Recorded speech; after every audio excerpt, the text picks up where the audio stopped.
Hey, I'd like to welcome you to another episode of the Mission Matters Money Podcast, your source for all things money. My name is Adam Torres. You can follow me on Instagram at @AskAdamTorres to keep up with my book releases, book tour schedule, signings, all that other good stuff. Always love to connect with you there. And as always, if you'd like to apply to become a co-author of one of my upcoming books, just head on over to the website, missionmatters.com, and click on Become an Author to apply. All right, so today I have Scott Schwartz on the line. He's a partner over at Armanino LLP.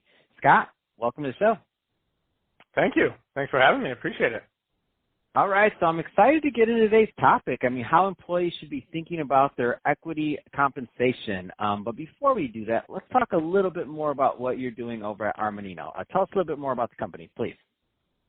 Yeah, we're an accounting consulting firm, about the 20th largest firm in the country, and what I kind of focus on, just to narrow it down. So we do your traditional audit and tax services as well as a whole bunch of consulting, but we're very focused on the technology industry. So that's my bread and butter, working with tech companies of all different all different spans. So biotech, SaaS, med device, et cetera. So, and we're helping them do financial planning. We're helping them do valuation work, equity compensation, which we're going to dive into, transactions, M&A, IPO readiness, audits, and the like. So we're very focused and have expertise in various technology niches, we call them.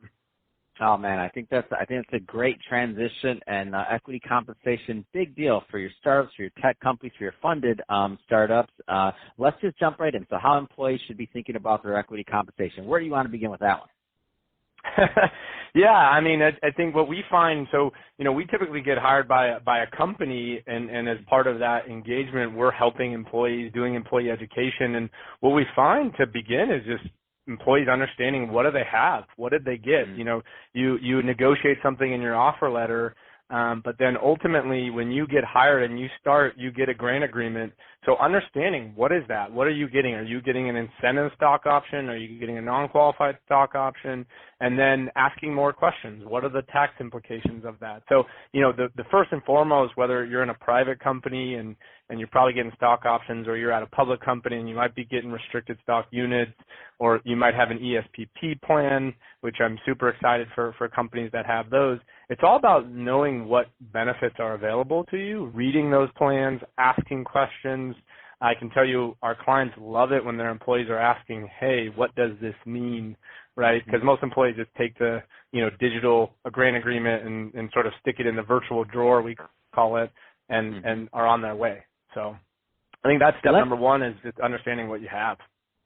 Let's just for a moment explore this from the side of the business owner. So what are some of, and we don't have to get too granular, but just to get people thinking from the other side of the coin, a lot of business owners, entrepreneurs, executives listening, what are some of the benefits of putting together some of these plans that you've noticed in tech companies or otherwise for the employees?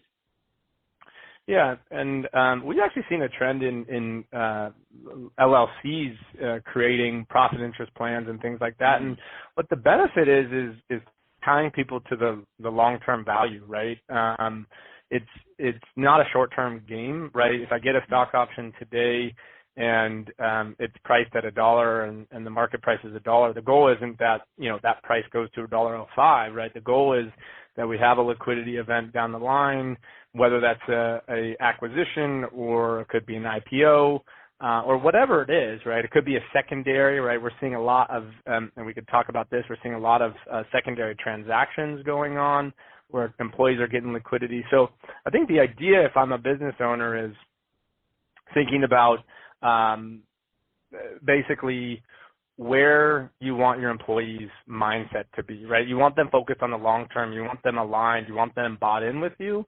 And I think that's a way that you can achieve that is through some sort of equity program. And there's different realms. There could be shadow-based plans that are cash-based, or there could be true share-based equity programs.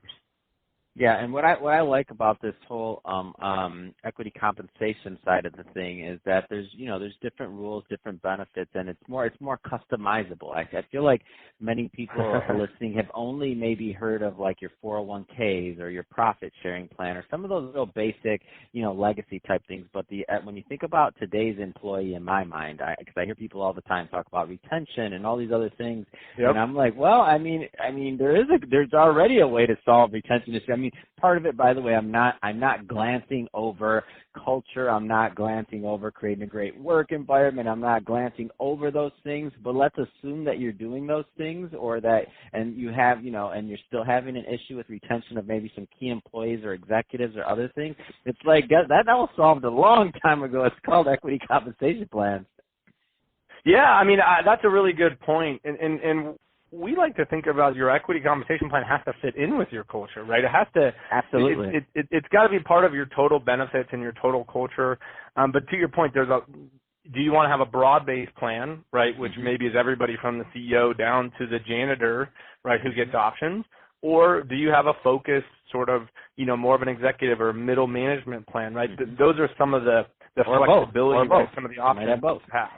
Right. Yeah, or right. both. So it's not an either or. I just want to throw that out there for people that are listening that aren't aware of it, or you could have both. It just depends. Right. And I think that is the beauty of equity compensation. The other thing is the instruments, right? There are a number of different instruments that you can grant out there. What we do caution is sometimes companies get a little bit too creative, right? They create, again, because of that flexibility, they create plans that are intended to achieve X, but they're so complicated and they have so many performance milestones that the employee doesn't ultimately understand it in the end. And so while there's flexibility, right, like anything, you have to be cautious with how you use that flexibility. Because in the end, your employee has to understand how do they achieve it and what the end kind of outcome is. And let's go a little bit further down that line. So let's assume that they're working with you or whomever they're working with, and and now the employee understands what they have. They understand the benefit. I mean, what's the next thing, if you will, on that path of how the employee should be thinking about their equity compensation plan? Yeah, I think it's when should I be perhaps doing something with that plan, right? So should I be, if you think about a stock option, should I be thinking about exercising it? There's tax consequences, but so planning, I would say the next step is, hey, I understand it, I get what the milestones are, or the outcomes or whatever it is. The next step is planning. Especially with incentive stock options, which 90% of our clients issue, there are real ways to exercise your option with almost no tax impact if you understand it and you understand your personal tax situation. Now you have to be comfortable outlaying the cash to buy the option, but there is ways to basically have be below the AMT threshold, alternative minimum tax. Sorry, there's a lot of acronyms in this industry, but just the idea I think is around planning. When should I think about exercising, or when should I think about selling if I do exercise it? For example, if I'm in a public company, or with the employee stock purchase plan, the ESPP, when should I think about enrolling or withdrawing? All of those things, planning, is really an important piece. If I'm an employee and I have equity compensation. The last thing I'll say on that is if you have an employee stock purchase plan, and so you work for a public company and you have an employee stock purchase plan, truly consider enrolling. I talk to friends out on the soccer pitch, and I nerd out and say, hey, if you're not enrolled in your ESPP, you're giving away money. And so there's just a huge benefit if you do have an employee stock purchase plan. Think about it, look at it, and understand it.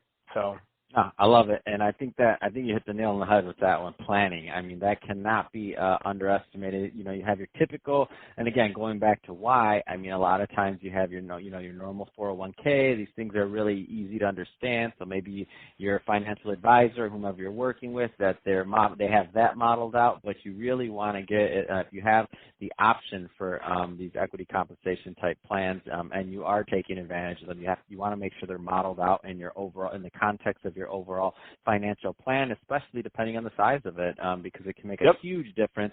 And what you were talking about on taxes and all that, we won't go too far. We're not going to go into that on this interview, but I can say that a lot of people that I've seen in the past, you know, they wait till the last minute, or they do something, they time something wrong, and they find out usually after the fact that they could have done something another way that would have saved them money. And it's a thing. It's a real thing. And I've seen some horror stories, unfortunately, for when things were done wrong, and then you're like, well, it's kind of late. You got the taxes. IRS is going to give you a bill. It's done. I mean, this should have been modeled and done a different way quite some time ago. But it's usually don't play. Don't think about this in hindsight. Plan ahead for these, because it can make a big difference. So Scott, that being said, I can talk to you about this all day long, especially if you're going to get into the tax portion of it. But we're about out of time. So that being said, if somebody is listening to this and they want more information on Armanino or to connect with you, what's the best way for them to reach out? Yeah, definitely check out our website, armaninollp.com, ARMANINO,